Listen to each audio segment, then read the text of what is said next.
ಎಲ್ಲರಿಗೂ am education ಚಾನಲ್ಗೆ ಸ್ವಾಗತ ಸುಸ್ವಾಗತ.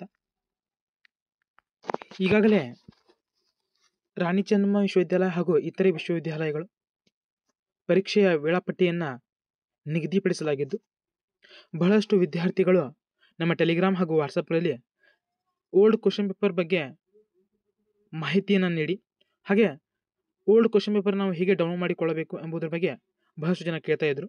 ಸೊ ಈಗಾಗಲೇ ನಾನು 1ರಿಂದ 6ನೇ ಸೆಮಿಸ್ಟರ್ನವರೆಗೆ ಬಿ ಎ ಮತ್ತು BCom ರಾಣಿ ಚೆನ್ನಮ್ಮ ವಿಶ್ವವಿದ್ಯಾಲಯ, ಗುಲ್ಬರ್ಗಾ ವಿಶ್ವವಿದ್ಯಾಲಯ, ಧಾರವಾಡ ವಿಶ್ವವಿದ್ಯಾಲಯ, ಮೈಸೂರು ವಿಶ್ವವಿದ್ಯಾಲಯ, ಅಕ್ಕಮಾದಿ ವಿಶ್ವವಿದ್ಯಾಲಯ ಹಲವಾರು ಪ್ರಶ್ನೆಗಳನ್ನು ನಾನು ಈಗಾಗಲೇ ನಮ್ಮ ಟೆಲಿಗ್ರಾಮ್ ಹಾಗೂ ವಾಟ್ಸಪ್ ಗ್ರೂಪ್ಗಳಲ್ಲಿ ಅಪ್ಲೋಡ್ ಮಾಡಿದ್ದೇನೆ. ಜೊತೆಗೆ ನಮ್ಮ ಚಾನಲ್ನ ಪ್ಲೇಲಿಸ್ಟ್ನಲ್ಲಿ ಕ್ವಶನ್ ಪೇಪರ್ ಅನ್ನುವಂಥ ಒಂದು ಪ್ಲೇಲಿಸ್ಟ್ ಇದೆ. ಅಲ್ಲಿ ನೀವು ಆ ವಿಡಿಯೋನ ಕ್ಲಿಕ್ ಮಾಡಿ. ಸೊ ಅಲ್ಲಿ ನಿಮಗೆ ಎಲ್ಲ ವಿಷಯದ ಪ್ರಶ್ನೆ ಪತ್ರಿಕೆಗಳು ನಿಮಗೆ ಸಿಗ್ತವೆ. ಡಿಸ್ಕ್ರಿಪ್ಷನಲ್ಲಿ ಲಿಂಕ್ ಇದೆ, ಅಲ್ಲಿಂದ ನೀವು ಅವುಗಳನ್ನು ಡೌನ್ಲೋಡ್ ಮಾಡಿಕೊಳ್ಳಬಹುದು.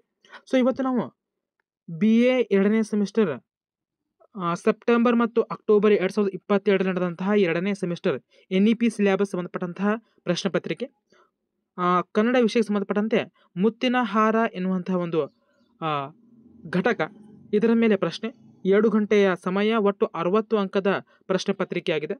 ಸೊ ಇದರ ಕುರಿತು ನಾವು ಚರ್ಚೆಯನ್ನು ಈಗಾಗಲೇ ಮಾಡಿದ್ದೇವೆ. ಸೊ ಇಂಪಾರ್ಟೆಂಟ್ ಪ್ರಶ್ನೆಗಳು ಸಹ ನಾನು ನಮ್ಮ ವಿಡಿಯೋಗಳನ್ನು ಚರ್ಚೆ ಮಾಡಿದ್ದೇನೆ. ನೀವು ನಮ್ಮ ಪ್ಲೇಲಿಸ್ಟ್ನಲ್ಲಿ ಹೋಗಿ ಅವುಗಳನ್ನು ನೋಡಬಹುದು.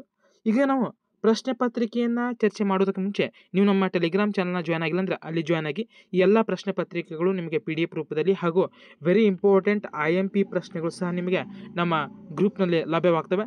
ಜೊತೆಗೆ ನಮ್ಮ ವಾಟ್ಸಪ್ ಗ್ರೂಪ್ಗಳಲ್ಲಿ ಯಾರು SEP ಸಿಲೆಬಸ್ ಸ್ಟೂಡೆಂಟ್ ಇದ್ದೀರಿ, ನಿಮ್ಮ ಹತ್ತಿರ ಟೆಕ್ಸ್ಟ್ ಬುಕ್ ಇದ್ದರೆ ನಮ್ಮ ಒಂದು ವಾಟ್ಸಪ್ ಗ್ರೂಪ್ನಲ್ಲಿ ನನ್ನ ನಂಬರಿಂದ ನೀವು ಅದನ್ನು ಸೆಂಡ್ ಮಾಡಿ. ಬಹಳಷ್ಟು ವಿದ್ಯಾರ್ಥಿಗಳು SEP ಟೆಕ್ಸ್ಟ್ ಬುಕ್ಕನ್ನು ಕೇಳ್ತಾ ಇದ್ದಾರೆ, ಸೊ ಸಿಗ್ತಾ ಇಲ್ಲ. ಹಾಗಾಗಿ ಯಾರ ಹತ್ರ SEP ಸಿಲೆಬಸ್ ಟೆಕ್ಸ್ಟ್ ಬುಕ್ ಇದೆ ಅವರು ಬೇಗನೆ ಕಮೆಂಟ್ ಮೂಲಕ ನಮಗೆ ಮಾಹಿತಿಯನ್ನು ನೀಡಬೇಕು. ಸೊ ಇವತ್ತು ನಾವು ಈ ಒಂದು ಪ್ರಶ್ನೆ ಪತ್ರಿಕೆಯನ್ನು ಚರ್ಚೆಯನ್ನು ಮಾಡೋಣ. ಅದಕ್ಕಿಂತ ಮುಂಚೆ ಕೆಲವೊಂದು ಮಾಹಿತಿಯನ್ನು ನಾವು ನೋಡಬೇಕು. ಸೊ ಪ್ರಮುಖವಾಗಿ ಕನ್ನಡ ವಿಷಯಕ್ಕೆ ಸಂಬಂಧಪಟ್ಟಂಥ ನಾವು ಪ್ರಶ್ನೆ ಪತ್ರಿಕೆಯನ್ನು ನೋಡ್ತಾ ಬಂದಂತೆ ಭಾಷೆ ಮತ್ತು ಬರಹಕ್ಕೆ ವೆರಿ ಇಂಪಾರ್ಟೆಂಟ್. ಹ್ಯಾಂಡ್ ರೈಟಿಂಗ್ ಚಲೋ ಆಗಿರಬೇಕು, ಇದಕ್ಕೆ ಮಾರ್ಕ್ಸ್ ಇರ್ತವೆ. ಹಾಗಾಗಿ ಉಳಿಕಿದ ಸಬ್ಜೆಕ್ಟಿಗೆ ಹ್ಯಾಂಡ್ ರೈಟಿಂಗ್ ಮಾರ್ಕ್ಸ್ ಇರಲ್ಲ, ಬಟ್ ಕನ್ನಡ ಸಬ್ಜೆಕ್ಟ್ಗೆ ಹ್ಯಾಂಡ್ ರೈಟಿಂಗ್ ಮಾರ್ಕ್ಸ್ ಇರ್ತವೆ. ಸೊ ಮೊದಲ ಪ್ರಶ್ನೆಯನ್ನು ನೋಡೋಣ. ಸೊ ಮೊದಲ ಪ್ರಶ್ನೆ 10 ಅಂಕದ ಪ್ರಶ್ನೆ ಆಗಿದೆ. ನಮ್ಮ ಕಾಲದ ಕನ್ನಡಿಯಲ್ಲಿ ಗಾಂಧೀಜಿ ಸಂದೇಶಗಳು ಎಷ್ಟು ಪ್ರಮುಖ ಮತ್ತು ಪ್ರಸ್ತುತವಾದವು ಎಂಬುದರ ಬಗ್ಗೆ ವಿವರಣೆಯನ್ನು ನೀಡಬೇಕು. ಸೊ ಈಗಾಗಲೇ ನಾನು ಇದರ ಬಗ್ಗೆ ಚರ್ಚೆಯನ್ನು ನಮ್ಮ ಹಳೆಯ ವಿಡಿಯೋನಲ್ಲಿ ಮಾಡಿದ್ದೇನೆ, ಅಲ್ಲಿ ನೀವು ಇವುಗಳನ್ನು ನೋಡಬಹುದು. ಸೊ ವೆರಿ ಇಂಪಾರ್ಟೆಂಟ್ ಪ್ರಶ್ನೆಗಳು. ಇನ್ನು 2ನೇ ಪ್ರಶ್ನೆ, ಸ್ವಾಭಿಮಾನ ಮತ್ತು ಆತ್ಮಗೌರವಗಳೊಂದಿಗೆ ಬದುಕನ್ನು ಕಟ್ಟಿಕೊಳ್ಳಬೇಕು ಎಂಬುದನ್ನು ಮೂಚಿಕತೆ ಹೇಗೆ ನಿರೂಪಿಸುತ್ತದೆ? So very important. Text book ಸಹ ಟೆಕ್ಸ್ಟ್ ಬುಕ್ ಸಹ ನಮ್ಮ ಗ್ರೂಪ್ನಲ್ಲಿ ನಾನು ಅಪ್ಲೋಡ್ ಮಾಡಿದ್ದೇನೆ, ನಿಮಗೆ ಅಲ್ಲಿ ಸಿಗ್ತವೆ, ಸರ್ಚ್ ಮಾಡಿ ನಿಮಗೆ ಲಭ್ಯ ಆಗ್ತವೆ. ಇನ್ನು ಅದೇ ರೀತಿಯಾಗಿ 3ನೇ ಪ್ರಶ್ನೆ, ಆದರ್ಶ ಮತ್ತು ವಾಸ್ತವದ ನಡುವಿನ ಸಂಘರ್ಷವು. ಈ ಪ್ರಶ್ನೆಯನ್ನು ನಾನು ಈಗಾಗಲೇ ಏನಂದರೆ ನಮ್ಮ ಹಳೆಯ ವಿಡಿಯೋ ಅಂದರೆ ಈಗ 1 ಮಂತ್ ಹಿಂದೆ ನಾನು ಇದ್ರ ಬಗ್ಗೆ ಚರ್ಚೆಯನ್ನು ಮಾಡಿದ್ದೇನೆ. ವೆರಿ ಇಂಪಾರ್ಟೆಂಟ್ ಪ್ರಶ್ನೆ ಅಂತ ನಾನು ಹೇಳಿದ್ದೇನೆ. ಸೊ ಅಲ್ಲಿಂದ ನೀವು ನೋಡಬಹುದು. ಈ ಒಂದು ಪ್ರಶ್ನೆ ಸಹ ನಾನು ನಮ್ಮ